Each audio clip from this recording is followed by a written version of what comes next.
Hello, ladies and gentlemen. My name is Kurt. Welcome back to Farlands or Bust. Episode 664. I was waiting for the secondary Wolfie bark there, but it never happened. There it is. It's a little bit delayed. Welcome back to Farlands or Bust. As we exit the previous episode's hidey hole and continue west to these here Farlands in this here game, Minecraft Beta 173, the last version of the game to have the Farlands, which is why we have remained. Oh, I have a topic I could talk about today. Sorry. This is a Twitch recorded episode for a live studio audience. We're recording this on Wednesday, but this episode will come to the YouTubes on Thursday, November 23rd, 2017. So, for my American Farlanders, happy Thanksgiving. That's a thing you celebrate. Hope you have a good one. Enjoy some gluttonous gluten. Some of those dinner. Oh, you know what? I miss Hawaiian rolls. They need to make a. I don't think they could make a gluten-free version of the Hawaiian rolls. Sweet cubes of savory gluten. But yeah, that's going on right now. I'm not participating. It's because I'm staying home. Or home as in Seattle, where I'm at now, which is away from home, which is Chicago.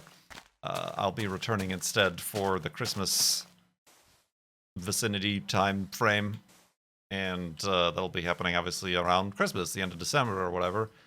So yeah, I was just telling the Twitch chat that I think last year I was in Arizona still, and I'd bought a tiny ham, a tiny ham, precious little tiny ham, and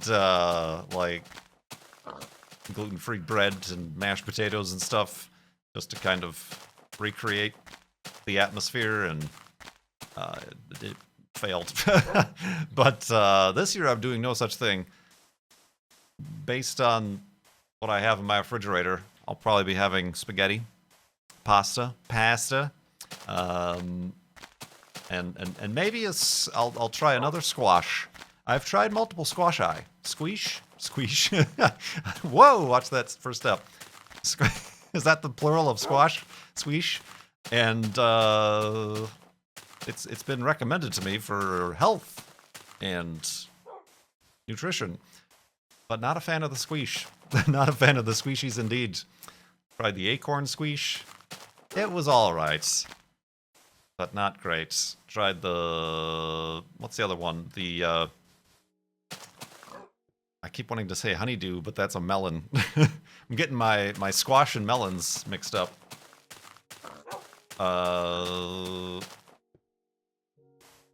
There was...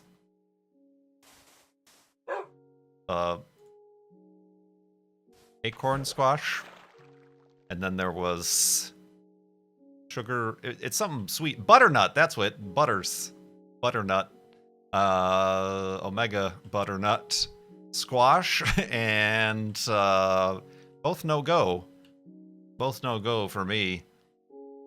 And finally, I'm now going to be trying the spaghetti squash. Unrelated to the spaghetti pasta that is in my near future. I will try the spaghetti squash. I've heard it's like the sweetest of the squeesh. And yeah, we'll see how that goes. It's probably not going to go very well, but yeah. Regardless of whose squeesh you squash, I hope you have a good one as we continue here in Farlands or Bust. Like I just said, got some questions from Twitch chat here. Ready for us to talk about. But I just remembered I have to give you guys And I think also the Twitch chat, I kind of said, oh, I'll talk about this in Far Lands of Bust. On Saturday, this past Saturday, was Minecon Earth. And I went to the local viewing party in Seattle. I was invited by Minecraft Seattle, and they basically took over the Museum of Pop Culture, which is downtown right next door, literally, to the Space Needle. And got the VIP treatment, I suppose you could say. Obviously, this comes in contrast to the Minecon conventions that we've attended last time in LA, where we all rented a house with houses with the Minecraft group and did that whole scenario, which was fun. For the part about renting a house with the Minecraft group and hanging out with them and going to a roller coaster place, whatever that place was called, and all that stuff. But the Minecon itself, they've always been a bit not hit or miss, but miss or miss. So I understand now why they would do away with the actual conventions. Although I'm not sure that what they've decided on is a proper replacement. Or perhaps they just need to do a bit more work with it. It was a nice place, and we were well taken care of as far as us being the YouTubers. And there were Seth Bling was there, and a few other Minecraft YouTubers that I'm personally not familiar with before then, but now I am because we hung out a little bit. But yeah, we were well taken care of. There was like a green room. We had coffee available, and they fed us lunch, and there were gluten-free options for the lunch. But yeah, essentially the first part of it was literally a viewing party. They just had a big screen, theater screen, projecting what was the live stream, which was featuring Will Arnett from, you may remember from Arrested Development. Apparently, to the last of my knowledge, he is going to be and/or is and/or will be and/or is contractually obligated to direct the forthcoming live-action Minecraft movie. So that is why he is connected with Minecraft. And the first thing that Seth Bling told me when he came out on stage is like, oh, he looks tired. He looks like he's got a lot of jet lag. But yeah, he and Lydia were basically hosting the entire thing. It didn't need to be live. It didn't need to be live is the information I gathered from that. Sure, there was a live audience there in Atlanta, I think they were. But it didn't need to be broadcast to us live. And we lost the live feed a few times, much to the chagrin of the about, I don't know, there may be like 100 people or so. Maybe more. I'm a bad judge of groups of people. The museum was open too, so it was like, oh, this is an event that's just happening at the museum. That's kind of another thing I didn't quite understand. Was it a Minecraft event? Or it seemed like this museum was putting on the event.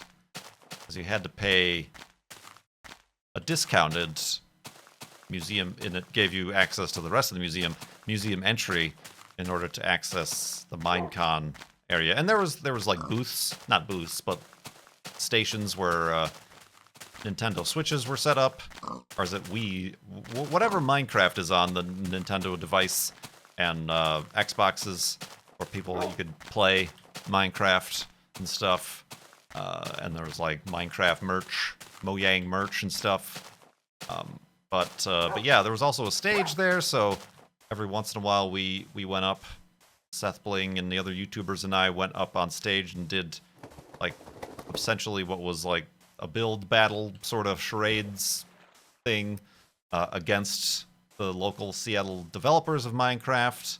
And then we did like a Q&A kind of panel, and then we did a build contest where kids, people in attendance were building things, and we, quote unquote, were the judges.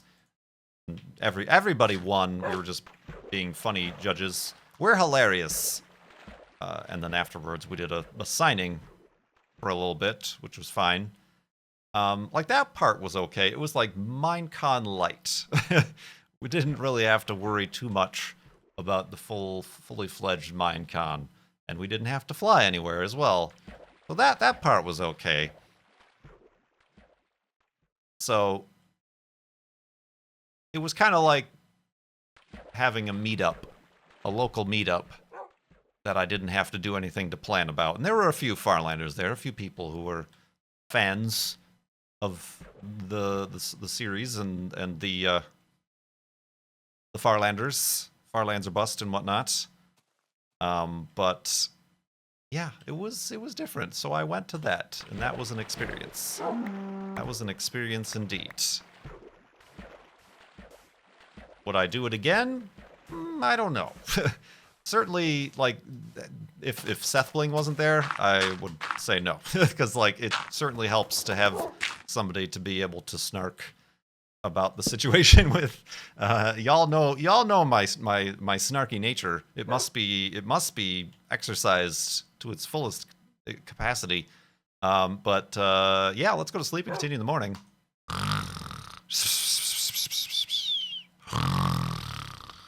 And awakeness and a Minecon-ness. Did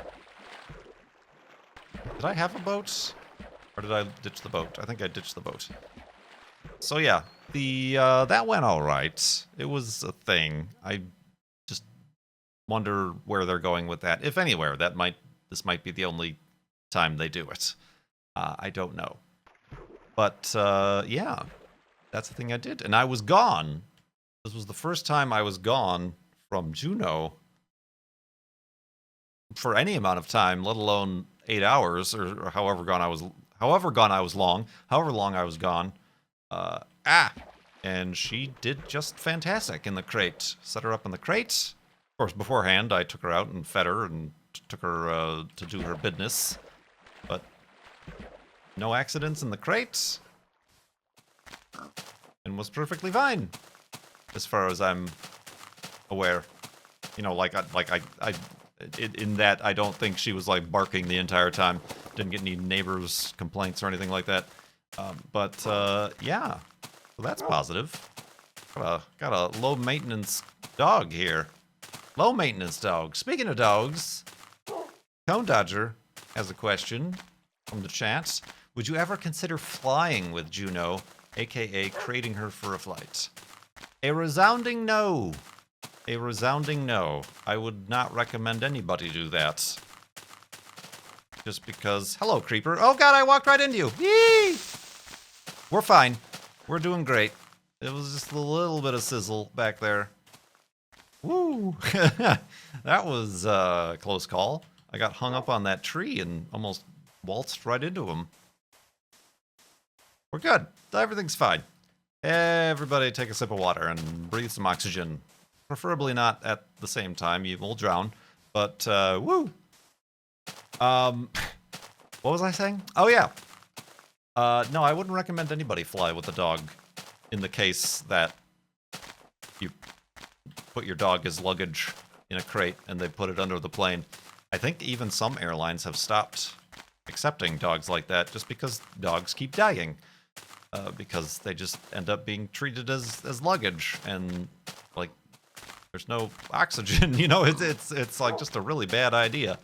So no, I would never do that. And that's probably also why you've seen in recent years an increase of dogs on planes, because they get their service dog accreditation, and then you can bring them where normally dogs are not allowed. They're mostly little tiny dogs and cats and things that you see on planes. But yeah, I've noticed that recently. There's been a lot more dogs showing up. That's just because I think a lot more people are... I don't want to say they're all false pretenses, but perhaps you could go out of your way to get a license to have a service animal, when perhaps the original purpose of the animal was not for service, but that's alright.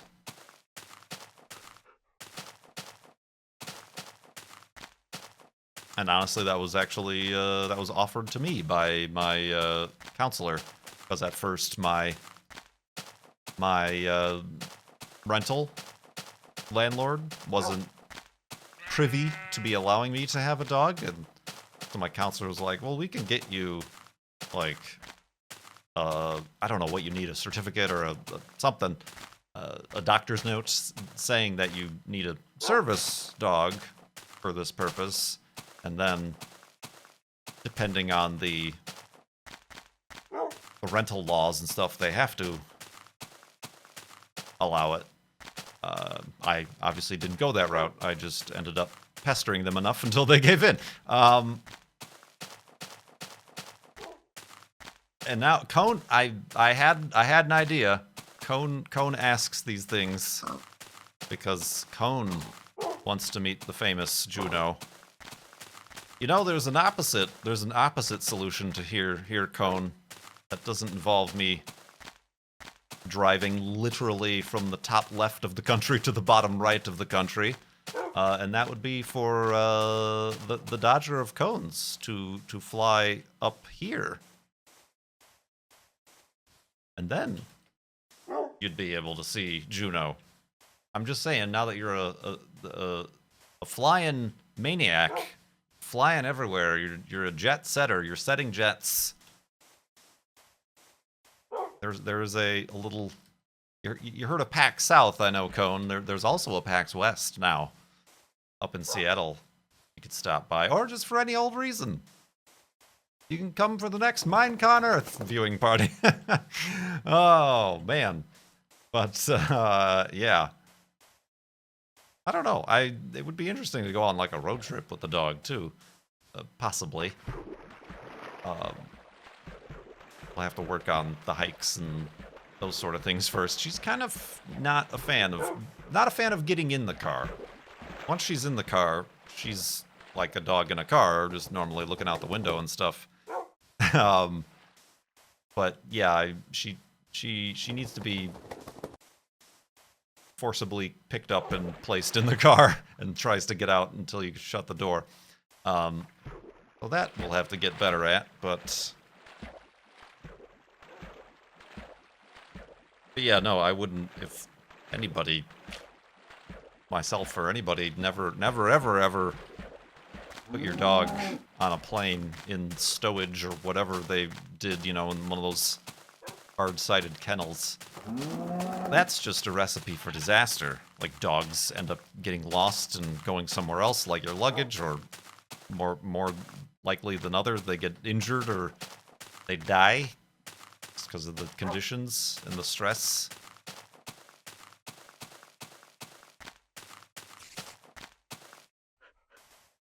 Indeed. Similar Juno-related question from Mr. Rocketman. How was your first hike with Juno? Well, I don't know if what I've done so far was a hike. I didn't drive there. If you're following Juno on Instagram, instagram.com/JunoHealer, and or me on Twitter, I mentioned it there too. Going on longer and longer walks, and the Sunday after the Minecon Earth thing, I felt really bad for leaving her alone for 9 hours, and so I decided to go on an extra long walk the next day, the Sunday. I basically just found like a nearby trail, kind of just like a park, and it like goes behind like a bunch of corporate buildings and things like that, so it's not really out in the wilderness or the mountains or anything like the hikes I've been going on, but it was an interesting... It wasn't a sidewalk is basically what it was, which was basically all the walks we've been taking thus far. Unfortunately, it took like a 1.5 mile walk to get to the start of the trail, and then whatever we did on the trail, and then the 1.5 mile back. So it was a good like 4.5, 5 mile walk that day. But yeah, it went well. She seems to enjoy the hiking.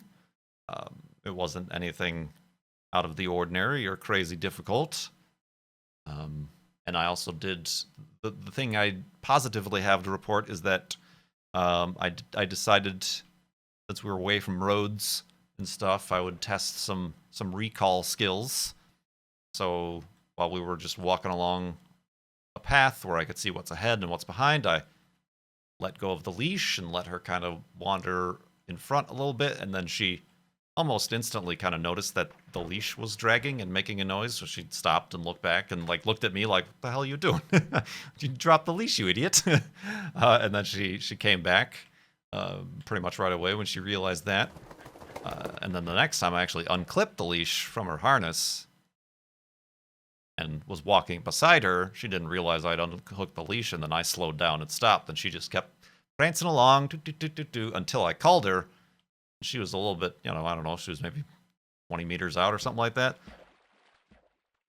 Called her, and she looked behind me and was like, seemed a little bit confused, but pretty much instantly turned around and came back to me, so that's good. That's good. I don't know if it's means so, we can go 100% off leash now, but that's good to know that she's not like, I'm free, and runs away. So that's a positive.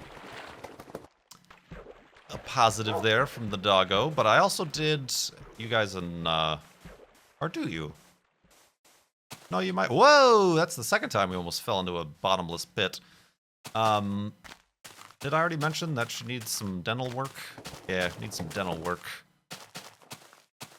She got into some crazy business as a stray in Texas.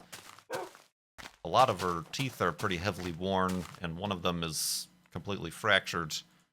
So I've got to actually call back the vet and be like, okay, can it not be this expensive?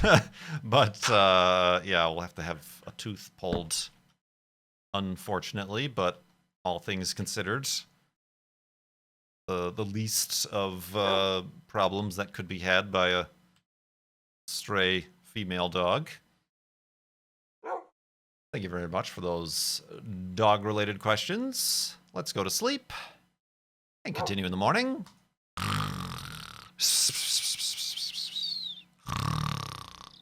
And awakeness. And awakeness. Ow! And a broken ankle's nest. Yellow. Yellow. Alright, you got that regardless. Oh, don't forget. Onward and forward. Speaking of the Space Needle, Raymac asked, have you been to the Space Needle yet? How about Pike's Place Market? I have not been to the Space Needle, and I don't really have any desire to. When everybody was in town for PAX West this last time, we were looking at touristy things to do.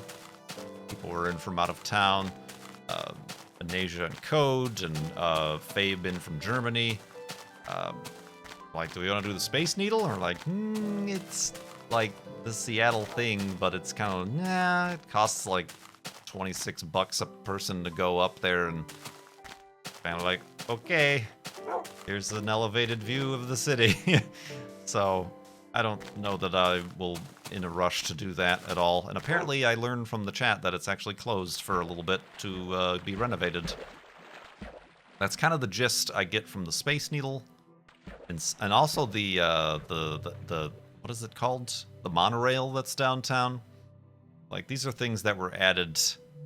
Were they added during like a World's Fair or something like that? It feels like, ooh, it's the future, but the future according to the late 70s. You know, so it's kind of like, ooh, the cheesy, not really at all impressive sort of stuff.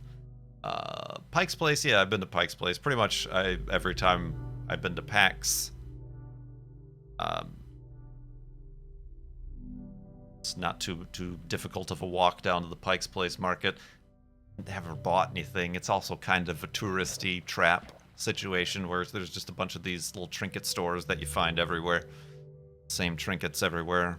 Ooh, there's the candy shop, and, you know, I guess the only interesting thing is, like, the fish market part of it, and also, I don't know what the deal is. What's the deal with all the flower shops at the Pike's Place Market? For whatever reason, it's famous for all the fresh flower bouquets. But, Yeah, I mean, it was an interesting walkthrough.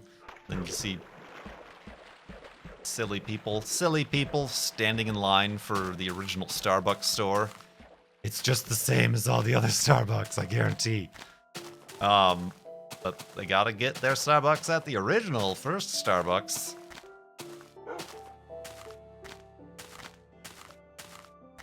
Oh yeah, been down there, been down to the waterfront. We always end up going to that one seafood place, even though I don't know that it's entirely great. I forgot what it was called, but they have the bucket of fish and clams and stuff that they pour on your table. But yeah. Decent. Decent indeed. The most touristy stuff I've done was my little staycation that I took a few weekends ago, where I did the flight, Museum of Flight. Pretty cool. I don't know where else I would have seen a Concorde or walked through a Concorde. But also there's a SR-71 Blackbird and of course the Apollo exhibit, where the Amazon guy brought up a bunch of F1 engines from the bottom of the ocean. But also there's like some other stuff there too for the Apollo space exhibit stuff. Indeed. That's neat. That was neat. And then I went, did the whole drive around Whidbey Island and the loop down, and found a really nice restaurant up in, Mount Vernon? Which I thought, I'm like, well, where's this mountain that is Vernon? No, there's no Mount Vernon. That's just the name of the city. Named after a dude. They just named it Mount Vernon to make it sound cool, I guess. Yeah, did some local exploration. Indeed. Speaking of exploration, Cubic Assassin, any plans on doing more vlogs while driving videos? Yes, to be honest, most honestly, would honestly admit that I completely forgot about those things until you mentioned it in chat here, Cubic. Yeah, I probably could and should. It's not the best weather for it though now. I'm assuming the audio was already a problem for me, but the audio would be even worse if it's constantly raining and the GoPro is suction cupped to the windshield, right? That wouldn't work out too well.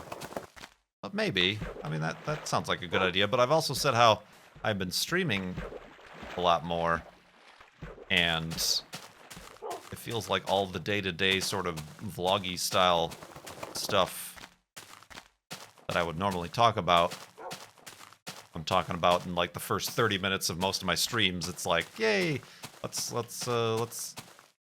it's like, yay, let's talk about what I did, or, let's just kind of chat with chat for a little bit is how I start my streams. But yeah, I should probably do that. Maybe the next time, that's another thing, like the next time I go on a hike. Well, it's not really hiking season anymore. So, yeah. But yeah, I still have that equipment and stuff, and we'll try that. I mean, even like the hiking vlogs, similarly, I work out a little bit of a better way to capture the audio. Most definitely indeed.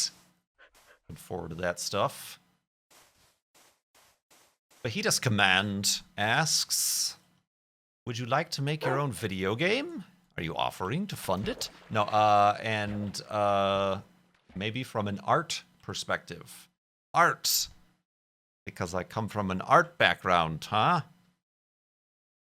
That was always an option. I just never had the programming. Like in my college, I suppose interactive art would have been a possibility, but I never really did that.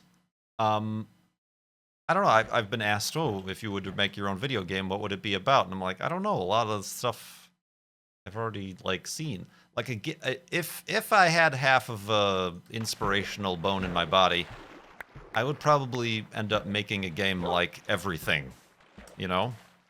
You know, everything. Like, that's the kind of game I would make. Completely nonsensical and silly, but also maybe a little bit of a layer of depth to it, and celestial galactic bombasticness, as if I can, like, really just wrap in more words that make no sense.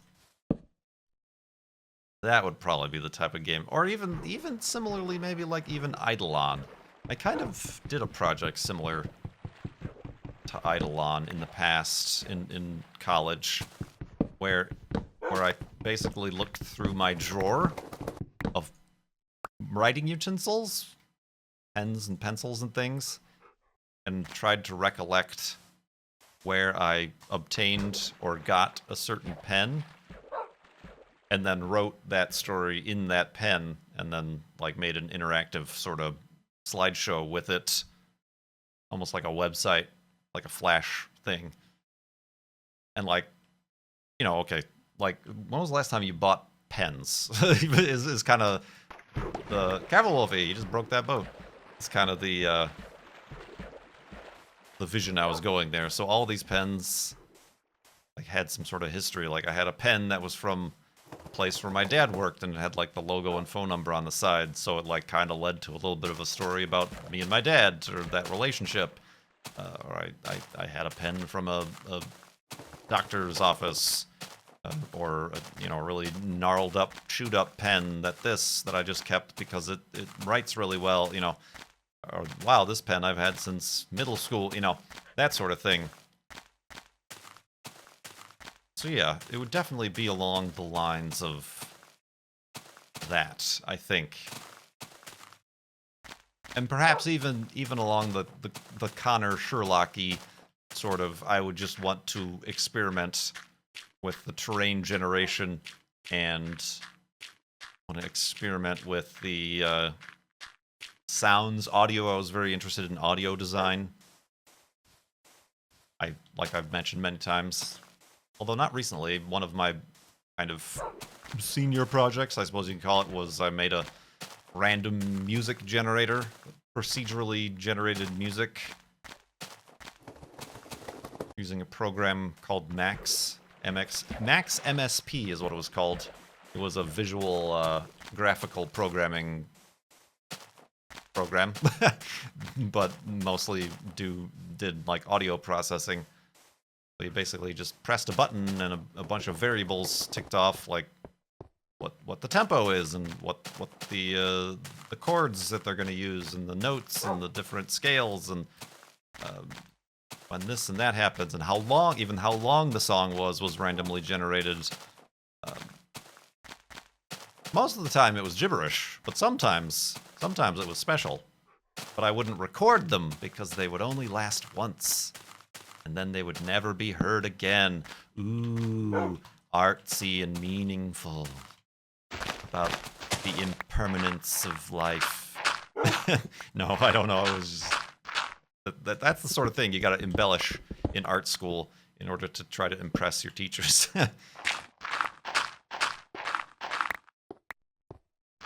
Indeed.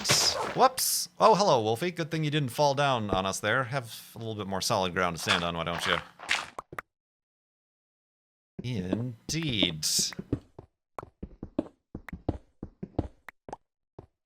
So that there here now is episode 664 of Far Lands of Bust. Thank you so much for following along.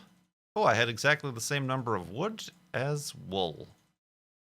Did that on purpose. I am good at math. Who peas? Wolfie! Who makes the trinkly noises? Trinkly, squishy, squarshy noises. Disgusting. So yeah, I hope everybody has a good Thanksgiving who's celebrating. Also make sure to save the internet while you're at it, if you can. Net neutrality and whatnot. I've talked about this many times in the past. Too many times in the past. It's come up too many times in the past 6.5 years I've been doing Far Lands or Bust, so please, once again, do that. And, yeah. My name is Kurt. Thanks so much for watching. I will see you, spooky noises, next time.